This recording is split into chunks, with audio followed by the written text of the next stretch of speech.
Hello everyone and welcome. I'm so glad that you're able to join me. Over the 4th of July holiday, I drove down to Mystic, Connecticut from Massachusetts with a friend of mine. And while we were doing some sightseeing, we visited the Mystic, Connecticut Aquarium. And that was just such a beautiful aquarium because it has many outdoor as well as indoor exhibits. And while I was looking at some of the indoor fish tanks, it inspired me to make a card using the Beauty of the Deep stamp set. And I'm just going to show you what that looks like. Let me see. Oh, I'm always doing this in the wrong direction. This way. All right, so this is what it looks like. Looks like a fish tank, right? Love it. And I made the coral in very bright colors. And, in the aquarium, they had some tanks that contained coral, and it was really very, very colorful. And so I decided when I was making this card, I would make the coral on the card colorful as well. So I'm going to flip the camera and show you how to make it. So here's another view of the card. I think it looks just so cute. There's some angel fish, couple here, and then just, I don't know, some other kind of fishies and coral and some seagrass, and I'm not sure what that's supposed to be. Maybe more seagrass, maybe more coral, not sure.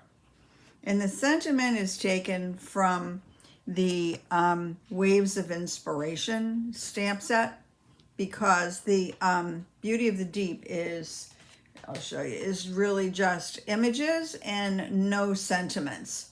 So this is the stamp set, and it's a bundle actually. So it's the cling set, the cling stamps rather, meaning that it's the red rubber, and the dies.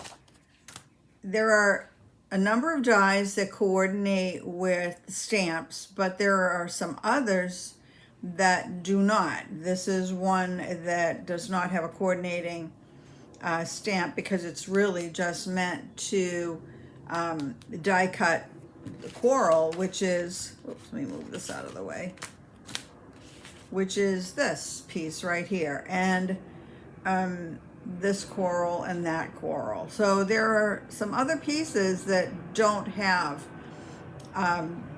coordinating stamps.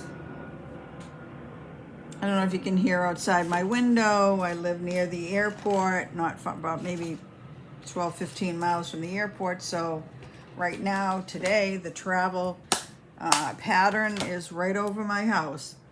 And so you may occasionally hear the sound of a plane. All right, so let's get started. I'm going to show you the pieces that I've used. So I started with a Starry Sky card base, measuring typical A2 card size, 5.5 by 8.5. Score it at 4.25, right down the middle. Then you're going to need two pieces of basic white. One is going to measure 5 inches by 3 3/4. And the reason for that is because I wanted to have a lot of blue space around the edges. So I want the blue to show off. So that's why this is not, usually we do it at 1/4 of an inch smaller, so it would be 5 1/4 by 4. But there wasn't enough space around it. So I'm making it 5 inches by 3 3/4. The top layer, which we're going to use some blending brushes to color, is also a basic white, but by the time we're done coloring, it's going to have lots of color on it. And this piece is measures 4 3/4 by 3 1/2.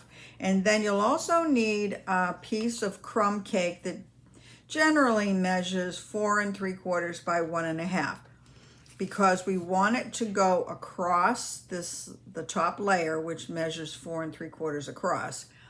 But we only need it to be about 1 1/2. It could be smaller because we're going to tear it and make a seabed and then do a little bit of stamping on it to make it look like sand. All right, so I'm going to start by coloring in the top layer. And we're going to do that by using our blending brushes. This one is Starry Sky, and this has some Tahitian Tide and Balmy Blue. So here are the colors: Starry Sky, Tahitian Tide, and Balmy Blue. And there we go. Those are the 3 colors. All right, so I'm gonna start with Starry Sky, and we're gonna do that on the bottom. And if you don't have the Stampin' Up! Blending brushes, if you have like some craft sponges, maybe that would work. But these blending brushes, you know, the bristles are so soft and they pick up the ink so nicely. So, you know, I would highly recommend getting these blending brushes. I need to get more. I realize the more you use them, you need to get more for each of the colors.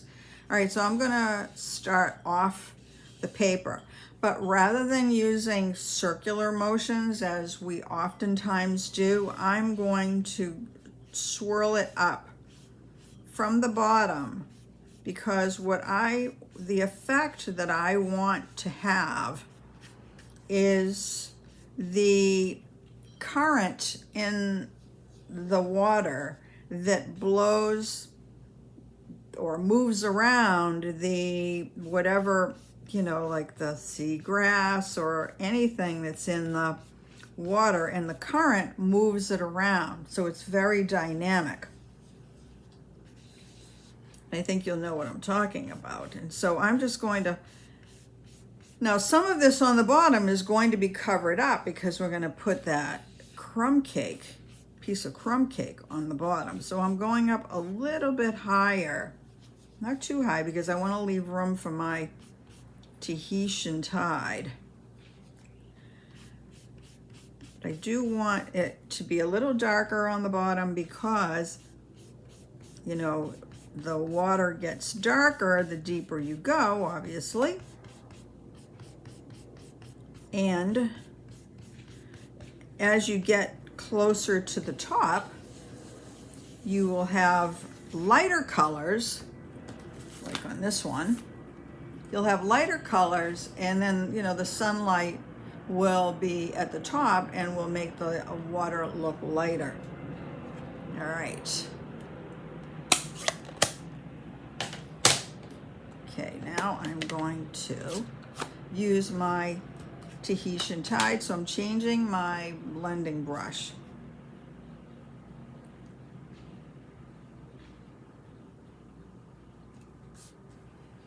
And I'm going to do the same thing that I did. I'm going to use I'm just going to give it this,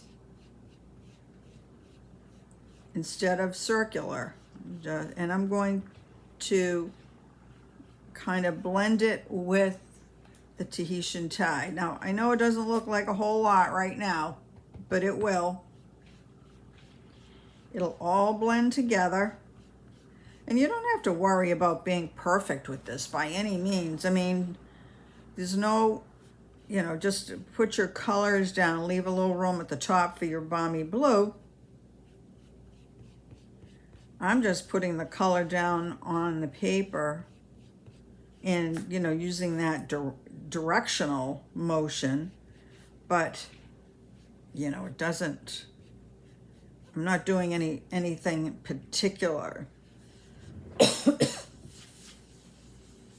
So there's no specific rule or anything. So I'm just kind of cleaning this off because I'm going to be using it for my balmy blue. All right, I'm going to move this over, and now I'm going to bring in my Balmy Blue and just finish coloring at the top.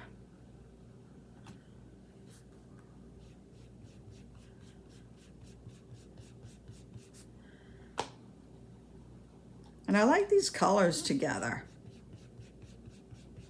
And again, you just want to kind of blend them together. Oops. And we're good. Didn't really take all that much time. So now you have your background all set. Now we'll take our crumb cake and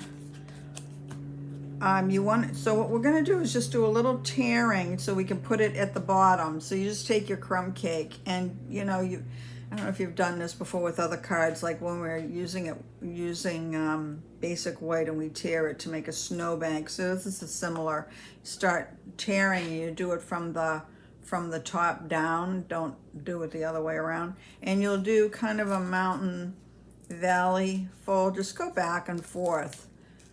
But you don't want it to be too, don't do it too dramatically, because it really is just, in this case, a seabed. It's not going to be mountains. And then, so this is what it ends up looking like. And then you can see the tear marks on that side, but I'm going to flip it over because I don't want the tear marks. And then we're going to do a little bit of stamping before we tack it down. And there is a stamp, let's say right here. And it looks like granules of sand. So I'm just gonna use my crumb cake ink pad. I'm gonna move my card over. And I'm just going to randomly put some sand down on this piece.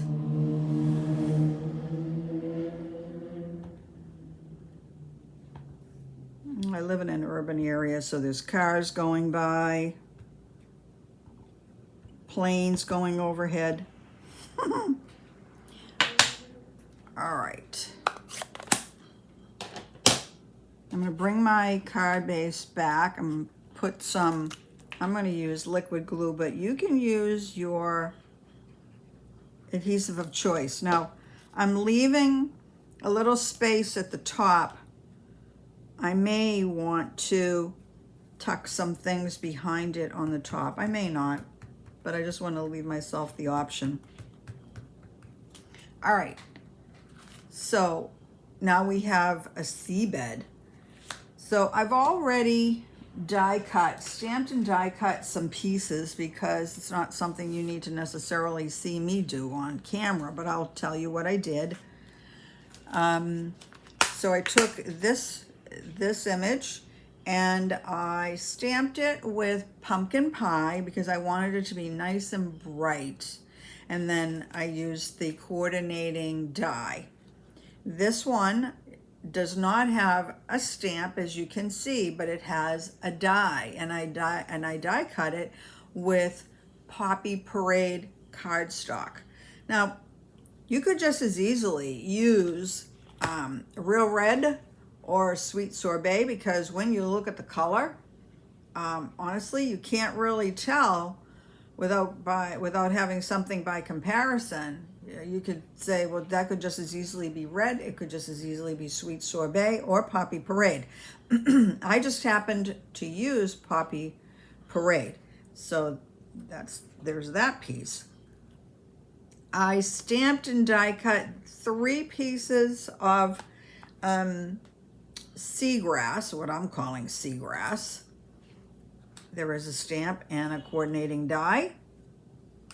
These guys, these pieces of coral, I die cut with using the yellow is Daffodil Delight, and the purple is Gorgeous Grape. Then I stamped and die cut 2 angelfish, and 2 other fish with Memento. I stamped them with Memento Tuxedo Black. And we're gonna do a little coloring of the fish. Now, angelfish, I was looking it up online because I honestly didn't know what color angelfish are. And interestingly, the coloration is kind of like Tahitian tide. So I'm going to color these guys in with Tahitian tide, and even in the black areas, I'm going to color with Tahitian tide.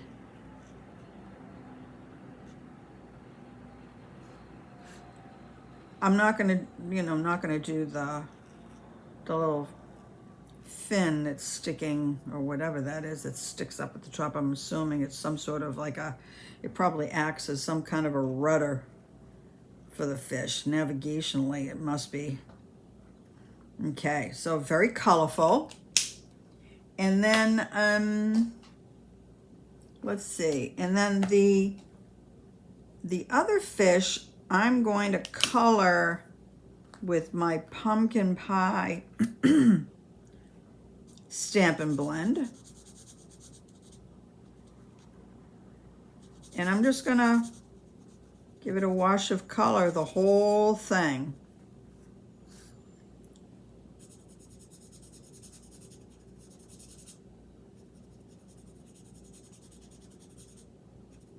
Nothing fancy. I went out of the line a little bit, but I think that's all right. Now we can begin to assemble our little aquarium. So I'm going to start with, I had played around with this a little bit. I didn't know if I should, oh, you know what I know I need to do is I cut that off on my original and then moved that over. I could probably just leave it, but let's say you don't have a lot of room and this is sticking out a little bit too far. I just used one of these as my guide to cut it off. And there, see how it looks? It looks great. And then you just tack it down and it's not sticking out so much. So I just, I could have left it, but I just wanted to show you what it looks like. So I didn't know if I wanted the coral over here and this over here. Ultimately, I decided to put the coral on this side, and that's what I'm going to do for this card as well. And I'm just going to tack it right down. But I'm going to leave some space at the very top and not put adhesive on the very top.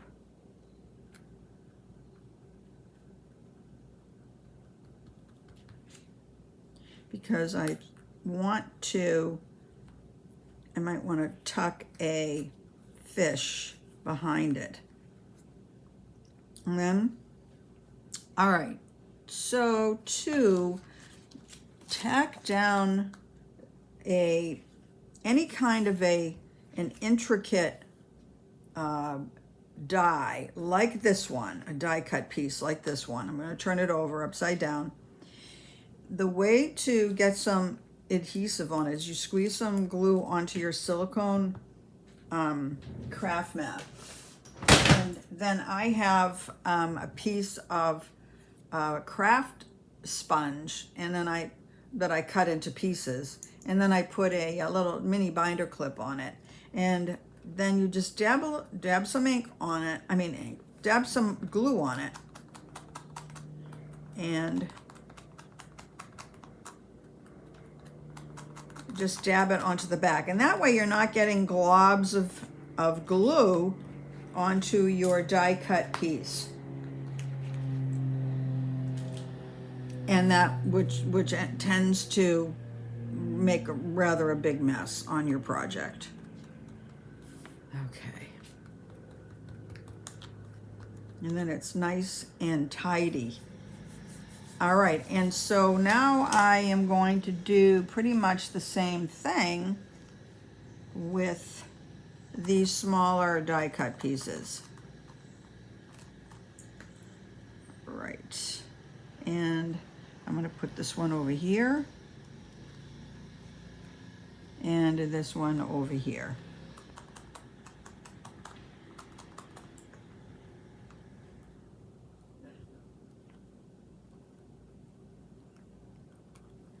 And now I'll do the same thing with the two yellow pieces.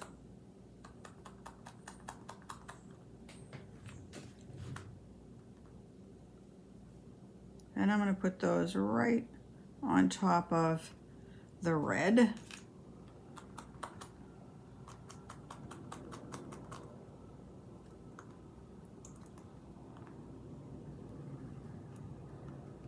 Kind of catty corner to each other. All right, and then let's see. I have my 3 pieces of seagrass, which I am going to just go ahead and use a little bit of liquid glue on the back of them.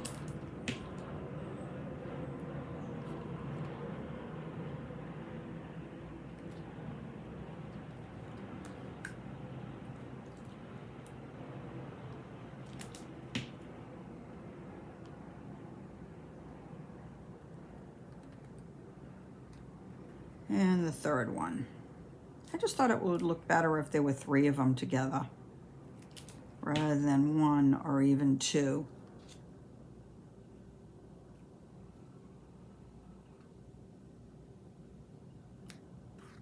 So we have our background scenery done already, looking fantastic. And you see how the background colors, the starry sky, the Tahitian tide, and the balmy blue just kind of all blend together with the images in the foreground. Now we can add our fish. And let's see, I think I could maybe, you know what, I think I want to add my angelfish first. And I'm thinking, you know, if I have one kind of sticking out from behind, because behind the whatever that is, coral or something. Okay. And I'm going to just tuck him in like that. That's why I wanted to leave the top of this kind of unglued, because that way I could just tuck him in there. Okay. And I'm going to put a mini dimensional on the back of that one.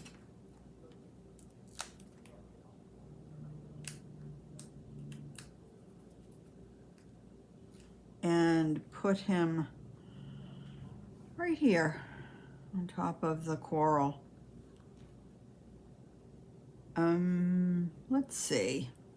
Now I want to leave room for my sentiment. So I'm thinking I might want to go ahead and put my sentiment there. Now on my sample, I stamped it on a piece of basic white and then I fussy cut around it. For this one, I'm thinking about just stamping it directly on the card. Of course, if I make a boo-boo,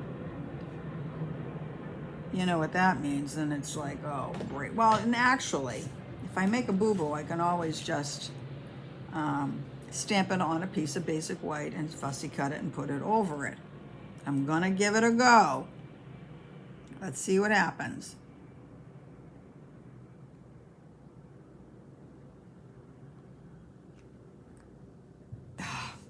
That's awesome. It's a little bit wonky, but just a little bit. I actually like it. It's easier. You don't have to have any paper. Just stamp it right on your card. All right, so now I have these other 2 guys that I need to do something with. All right, so the question is, what do I do with them?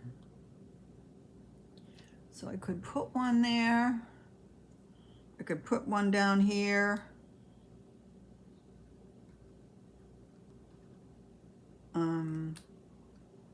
could put one, oops, I have adhesive on my fingers, so it's like they're sticking to me.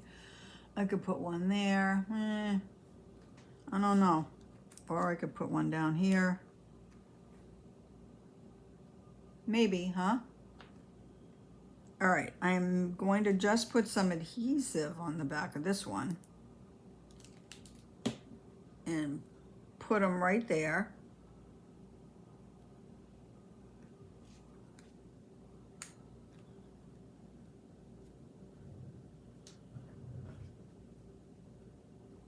How would he be? I think there'd be too many fish all clustered together right there. Now that has a certain appeal, don't get me wrong, and fish, when they swim, they're typically going to swim together rather than separately. I mean, there could be one, I mean, it's it's not unheard of that a fish would be swimming off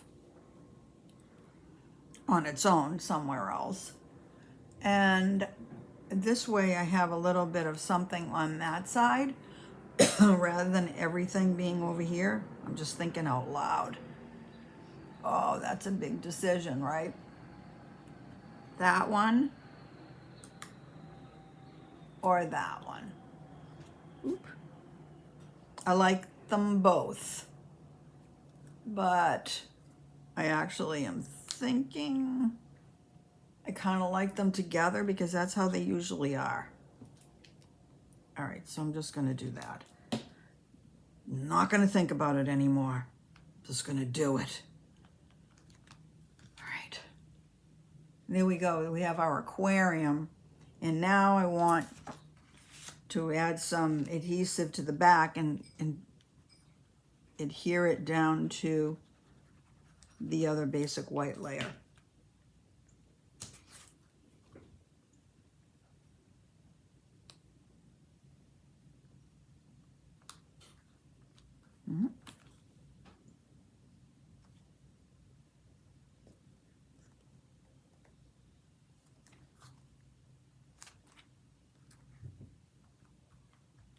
Okay, and I need my bone folder.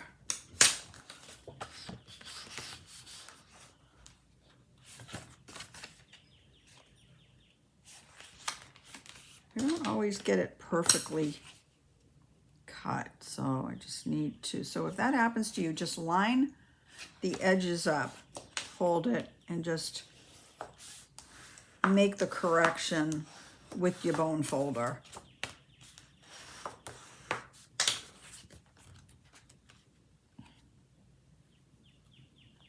So, and see how that's going to look now? Okay, so now we'll do this top piece.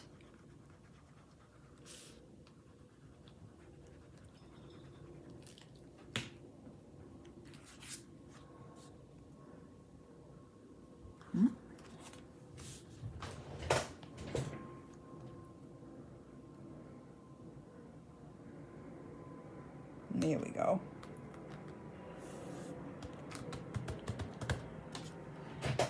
Now I'm not going to do the inside, but for the inside you would need a piece of basic white measuring 5 1/4 by 4, and then you could stamp it with your whatever sentiment you want for the inside. My purpose of my showing you this card today was really just for the showing you how to make a simple aquarium card. And really the most amount of time I spent making my aquarium card was the off camera before I came on to stamp and die cut the pieces. And that was not difficult at all, but it did take a little bit of time. And then really the coloring, that didn't take much time at all though, did it? So all in all, it's a pretty easy card to put together and so colorful. So I hope you enjoyed what I showed you today, and I hope you actually give this a try. I appreciate it. So I'll put additional details in the description below. I'll put a list of supplies. I'll put a link to my blog post. But I appreciate that you joined me today, and I hope you join me again. Thanks so much, and see you next time.